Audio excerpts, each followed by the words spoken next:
আৰু এজন কেণ্ডিডেটে আমাক মাৰ্ক পঠাইছে তেওঁৰ মাৰ্ক হৈছে 77.4792932 SC নক্সল ফাইনেলত নাম আহিবলৈ নাই তেওঁ সুধিছে জেনেৰেল ডিষ্ট্ৰিক্টৰ পৰা তেওঁৰ PST কাট অফতকৈ 33+ আছে আৰু নক্সল ডিষ্ট্ৰিক্ট কাট অফতকৈ 32+ আছে ফাৰ্ষ্ট CRPF দিয়া আছে যেহেতু এইবাৰ যোৱাবাৰতকৈ পোষ্টৰ সংখ্যা অলপ বেছি আছে আৰু তেওঁ ক'লে যে তেওঁ SC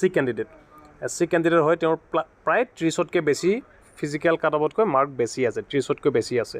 এইটো মাৰ্কত তেওঁৰ নিশ্চয় সম্ভাৱনা আছে 70 পৰা 80% তেওঁৰ সম্ভাৱনা আছে যেহেতু ফিজিকেল আমাৰ বাকী আছে কিমান ল'ৰাই ফিজিকেল দিব কিমানে ফিজিকেল পাছ কৰিব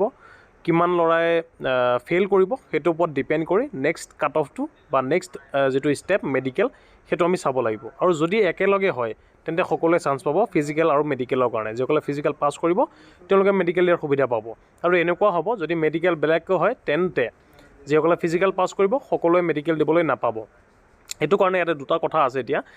এনেই যিটো নটিছ আহিছে তাতে অনলি ফিজিকেল কথাটো উল্লেখ আছে মেডিকেলৰ কথাটো উল্লেখ নাই যদি একেলগে হয় তেন্তে এটা বেলেগ চিনেৰিঅ' হ'ব আৰু যদি বেলেগকৈ হয় তেন্তে এটা বেলেগ চিন হ'ব সেইটো কাৰণে এইটো মাৰ্কত নিশ্চয় তেওঁৰ চান্স আছে চান্স নথকা নহয় চান্স নিশ্চয় আছে 70 পৰা 80% তেওঁৰ চান্স আছে থেংক ইউ